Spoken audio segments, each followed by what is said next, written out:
Assalamualaikum warahmatullahi wabarakatuh. Saya Yusniati SPD dari SMAN 1 Cisarua akan memaparkan salah satu materi matematika umum kelas 12 yaitu tentang permutasi dan kombinasi. Nah, sebelum kita masuk ke materi inti, ada satu hal yang harus kita pahami yaitu tentang faktorial. Nah, apa itu faktorial? Faktorial dari bilangan positif n yang dilambangkan dengan n faktorial. Nah, ini penulisannya seperti tanda seru ya. Dibacanya n faktorial adalah perkalian dari semua bilangan bulat positif yang kurang dari atau sama dengan n. Ini formulanya. Jadi n faktorial itu sama dengan n dikali dalam kurung n kurangi 1 kali dalam kurung n kurangi 2 dikali seterusnya sampai dikali dengan 1 yang terkecil. Nah, untuk lebih jelasnya kita lihat contohnya. Ya, 4 faktorial. Nah, artinya ini perkalian mundur dari 4, 3, 2, 1. Nah, hasilnya adalah 24. Seperti itu ya. Nah, kemudian ada ketetapan bahwa untuk 0 faktorial itu hasilnya adalah 1. Nah, selanjutnya kita akan melihat contoh untuk pembagian. Jika ada 9 faktorial dibagi 7 faktorial, ini kita tidak usah repot-repot menuliskan sampai 1 ya, 9 kali 8 terus sampai 1. Begitupun yang 7, tapi kita perlu trik ya supaya lebih cepat. Kalau ada pembagian seperti ini, kita lihat itunya, apa pembaginya. Pembaginya berapa? 7. Berarti yang atas kita uraikan sampai 7.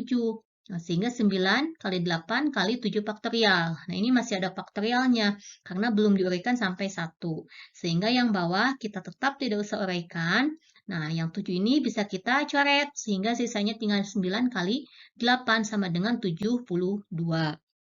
Oke, selanjutnya. Nah, ini kita masuk ke yang inti yaitu permutasi. Nah, apa itu permutasi? Permutasi itu adalah suatu cara untuk menyusun suatu percobaan atau kejadian dengan memperhatikan urutan. Nah, jadi di sini ada kata kuncinya yaitu memperhatikan urutan ya. Nah, selanjutnya ini. Jadi memperhatikan urutan itu maksudnya jika ada A dengan B itu dan B dengan A maka itu dianggap tidak sama, beda gitu ya, dianggap beda. Nah, ini sehingga urutannya diperhatikan. Nah, sehingga permutasi R unsur dari N unsur yang tersedia ini dapat kita tuliskan seperti ini. P R dari N unsur atau P dalam kurung N, R. Nah, dengan syaratnya R-nya itu harus lebih kecil dari sama dengan N, gitu ya. Nah, rumusnya seperti ini. Faktorial. Permutasi R dari N unsur itu sama dengan N faktorial dibagi dengan N min R faktorial. Kita lihat contohnya untuk lebih jelas ya. Nah, misalkan di sini dalam suatu kelas nih, misalkan kelas yang sedang kita wali kelasan, itu kan biasanya dibentuk suatu pengurusan kelas. Nah, misalkan kita akan memilih ketua, sekretaris itu ya maksudnya ini salah ketik, dan bendahara. Nah, dari 8 orang yang memenuhi kriteria gitu. Misalkan ada 8 orang yang mencalonkan. Nah, ada berapakah susunan kepengurusan yang mungkin terbentuk dari 8 calon yang tersedia? Nah, yang namanya kepengurusan kelas, otomatis di situ ada urutan yang diperhatikan ya. Misalkan di ilustrasinya, si A itu misalkan ini orangnya sebagai ketua, B sebagai sekretaris, dan C sebagai bendahara, ya, itu akan berbeda susunannya ya dengan ketika C itu sebagai ketua dan A sebagai sekretaris dan B sebagai bendahara. Walaupun ini kan orang-orangnya itu sama, ABC ya, ABC, cuman urutan jabatannya berbeda sehingga ini dianggap berbeda karena memperhatikan urutan. Nah, kasus seperti ini adalah contoh dari permutasi sehingga kita perhitungannya pun menggunakan rumus permutasi ya. Nah, permutasi berapa dari berapa? Yaitu kita akan memilih 3 ya, 3 jabatan yaitu ketua, sekretaris, dan bendahara dari 8 orang yang memenuhi kriteria sehingga R-nya itu 3, N-nya 8. Tinggal kita masukkan ke dalam rumusnya. 8 faktorial dibagi dengan 8 kurangi 3 faktorial, maka hasilnya 8 faktorial dibagi 5 faktorial. Nah, ini tinggal kita uraikan ya, seperti trik tadi.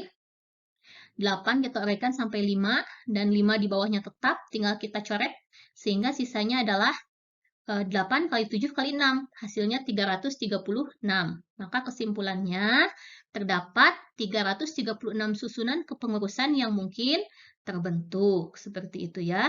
Nah, selanjutnya kita akan lihat kombinasi. Kombinasi itu apa? Nah, kombinasi itu adalah cara menyusun suatu percobaan atau kejadian tanpa memperhatikan urutan.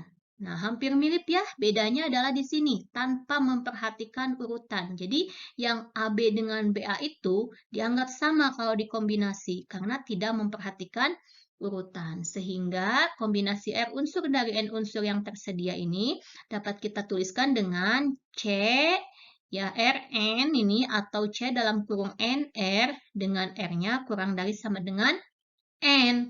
Nah, rumusnya adalah N faktorial dibagi N kurangi R faktorial dikali R faktorial. Jadi bedanya dengan permutasi tadi rumusnya, di sini ada perkalian dengan R ya di bagian penyebutnya. Nah, kita lihat contohnya ya. Nah, misalkan di sini dalam pertemuan yang dihadiri 12 orang, jika setiap orang saling berjabat tangan, satu sama lain berapa banyak jabat tangan yang terjadi. Nah, yang namanya jabat tangan itu pasti terjadi antara dua orang ya. Nah, misalkan ini antara A dengan B, kemudian jika kita susunannya rubah B dulu baru A, maka ini tidak terpengaruh ya. Jadi dianggap sama, tidak memperhatikan urutan, tetap itu saja. Nah, maka ini kasus seperti ini disebut dengan kasus kombinasi, sehingga rumusnya pun kita akan menggunakan kombinasi. Ya, kombinasi berapa? Kombinasi 2 ya, dari 12 orang. Sehingga 12 faktorial dibagi 12 kurangi 2 faktorial dikali dengan 2 faktorial. Ya, tinggal kita hitung dan hasilnya adalah 66. Nah, sehingga jabat tangan yang terjadi adalah sebanyak 66 jabat tangan. Seperti itu ya. Nah, untuk lebih memahami lagi, kita lihat satu contoh soal lagi. Misalkan di sini, soal siswa diminta mengerjakan 7 soal dari 10 soal yang tersedia. Jadi, hanya 10 soal, siswa itu diminta mengerjakan 7 soal.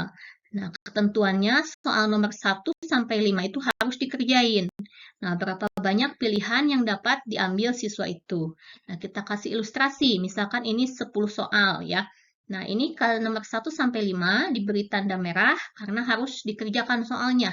Nah, berarti siswa itu punya sisa 5 soal yang bisa dia pilih ya, dan harus dikerjakan 2 lagi berarti.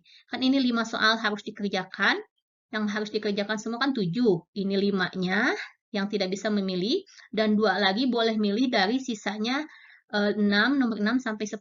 Sehingga dia memilih 2 soal dari 5 soal sisa yang tersedia. Maka ini kasusnya termasuk kombinasi. Kenapa? Karena sama aja urutan soalnya tidak diperhatikan ya. Mau mengerjakan nomor berapa dulu, tetap yang dikerjakan soalnya itu dia tidak diperhatikan urutannya, dianggap sama.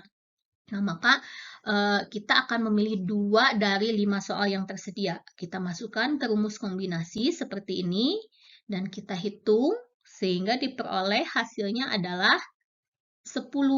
Nah, maka di sini siswa tersebut dapat memilih 10 cara ya. Nah, demikian